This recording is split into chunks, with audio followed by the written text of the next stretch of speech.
Please mister Ata Ullah Khan. Mister Ata Ullah Khan. شکریہ جناب speaker. بسم اللہ الرحمن الرحیم. سر میں کہتا ہوں یہ پانی کی کمی کا مسئلہ نہیں ہے, یہ فیڈریشن اور پروونشن کا مسئلہ نہیں ہے, یہ بنیادی انسانی حقوق کا مسئلہ ہے. کیا فیڈریشن کی ذمہ داری نہیں ہے اپنے شہریوں کو صحت, تعلیم, پانی دینا؟ اگر یہ کہا جا رہا ہے کہ پانی وہاں پہ کمی ہے, کوئی کمی نہیں ہے پانی کی.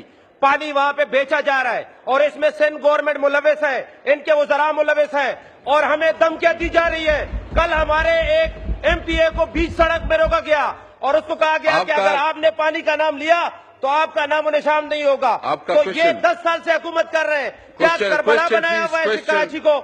Question please. یہ یہاں پہ جواب دیتے ہیں, وہاں پہ ہمیں دھمکیاں دیتے ہیں. کوشچن میرا یہ ہے کہ اگر سندھ گورنمنٹ ملوث نہیں ہے, اگر ان کے وزراء ملوث نہیں ہے, تو ٹینکر, مافیا اور ہائیڈرنٹ یہ فوری طور پر چیف منسٹر اعلان کرے, ان کو بند کر دے. کراچی کو پانی مل رہا ہے تو ٹینکر کے ذریعے کیوں مل رہا ہے, لائنوں کے ذریعے کیوں نہیں مل رہا ہے؟